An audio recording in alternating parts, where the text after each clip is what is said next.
Let us take example of the other theorem, which is if a line is perpendicular to one of the two parallel lines, then it is also perpendicular to other. The example is problem set, example number 1. In this diagram, what is given? That chord AB is parallel to CD. The value of AB is given. We have to find the radius of the circle. Now, we'll first use this theorem, but the tangent is perpendicular to radius at point of contact. Using this theorem, we can prove angle POC is 90 degree. Now, already we have AB is parallel to CD and angle POC is 90 degree. So, according to this theorem, if a line is perpendicular to one of the two parallel lines, it is also perpendicular to other. So, angle AMP is also becomes 90 degree. The theorem is if a line is perpendicular to one of the two parallel lines, it is also perpendicular to the other. If not, you can use corresponding angles, converse of corresponding angles test. By using that also we can prove angle AMP 90 degree. After this, assume the radius of the circle as x. If AP is x, then PO will be also x. As we know that M is the midpoint of segment PO, so PM will become as x upon 2, and then by using Pythagoras theorem, we can find the value of x. So in this case, we have used the theorem which is given in 9th textbook, which says that if a line is perpendicular to one of the two parallel lines, it is also perpendicular to other. If we don't want to use this theorem, you will use the converse of corresponding angle test. Again, that is also given in standard 9 textbook.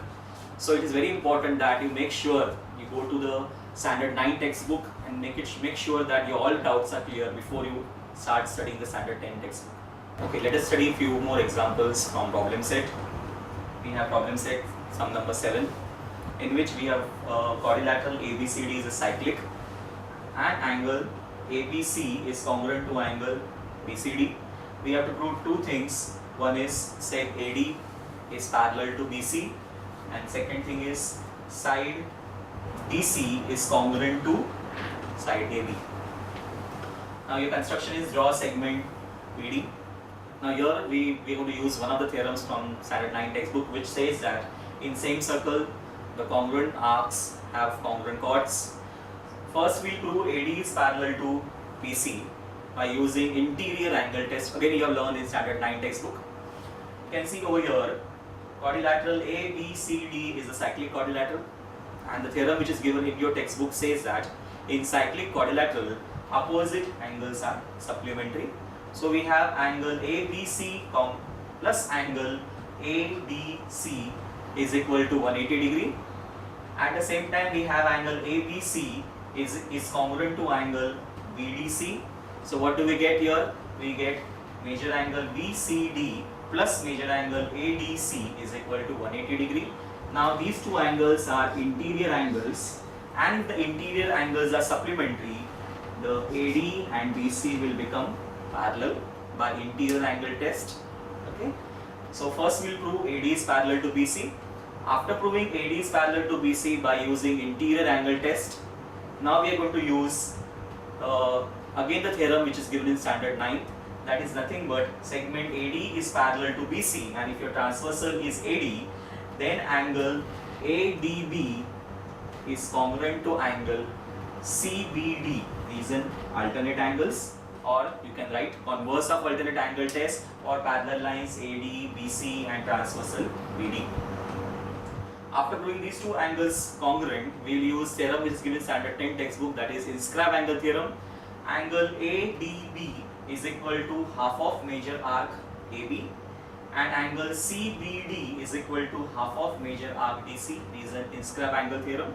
As these two angles are equal, you will get half of major arc AB is equal to half of major arc DC, and if I cancel half from both the sides, or if I multiply both the sides by 2, I will get arc AB which is equal to arc BC, and then I will apply this theorem.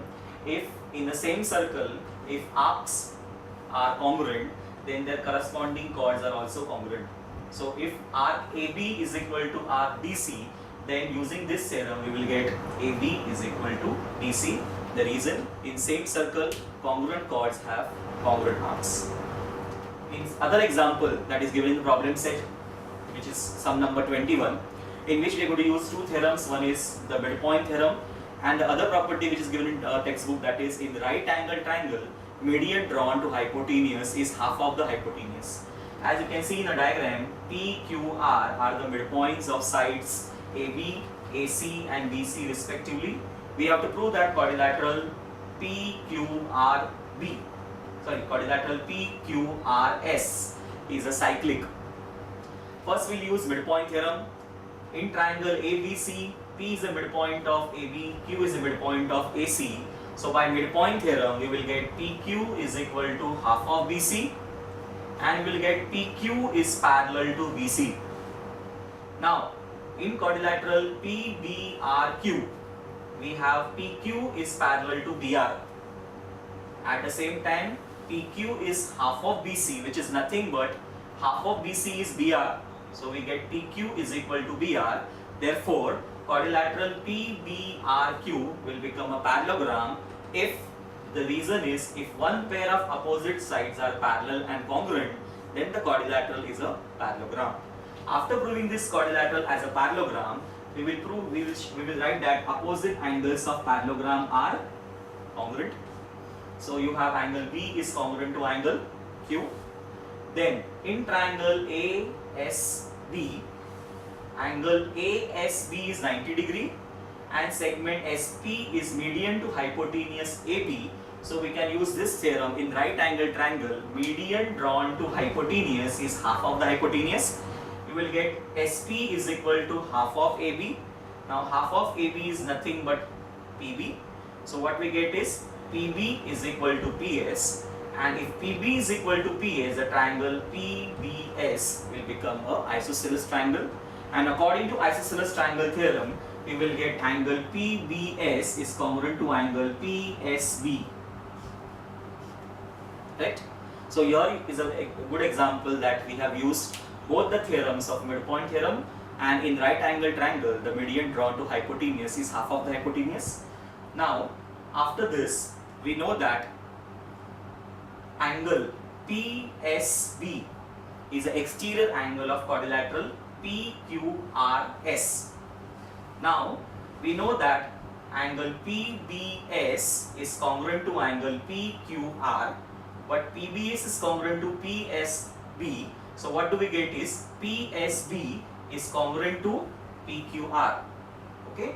So if PSB is congruent to PQR, then according to the theorem which is given in the textbook, if the exterior angle of quadrilateral is congruent to angle opposite to interior adjacent angle, then the quadrilateral will become a cyclic.